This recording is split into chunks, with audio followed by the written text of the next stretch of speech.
I'm going to tell you about the times that I took a bath in a 50-gallon barrel of water. You know, I already told you that my dad was building our house out in the country, and on top of it having a few holes where a rattlesnake could get through, we also did not have indoor plumbing to start. So I would go with my daddy to take our 50-gallon barrels that, you know, people make barbecue pits out of now. Well, we use those barrels to get water. So Daddy would take 2 or 3 of those barrels and he would fill them up with water, and Mama would boil the water to cook with, and I'd take baths in the one that was left over.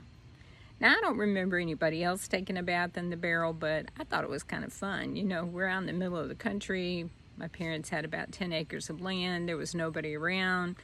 So I took baths in the barrel of water. You know, there's an old saying about throwing the baby out with the bathwater. Well, I was the baby, and I took baths in barrels of water.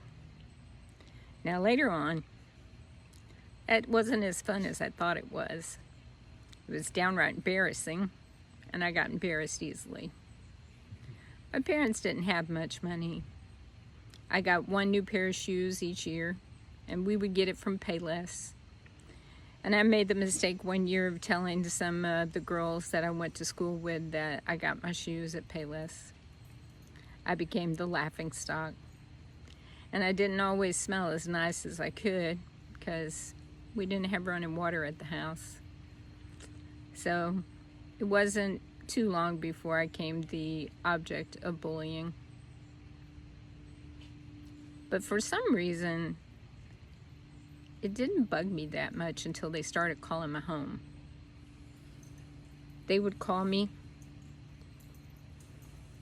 and ask for me and say some pretty mean things. I just couldn't understand what they thought was so funny. But eventually, I ignored them enough to where they left me alone. What they didn't understand was I had been through so much by the time they got hold of me that there was no way that they could penetrate the steel mesh that I had put around me.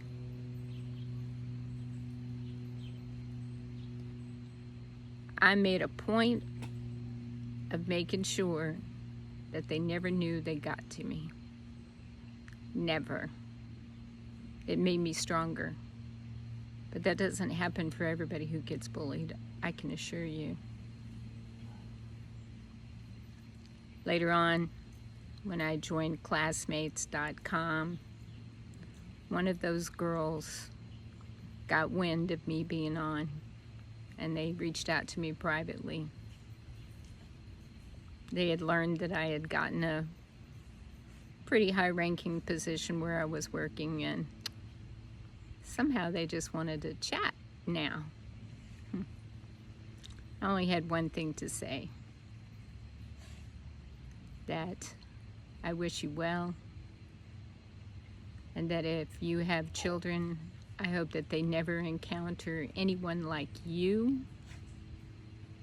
because you were the epitome of the worst person that I'd ever met.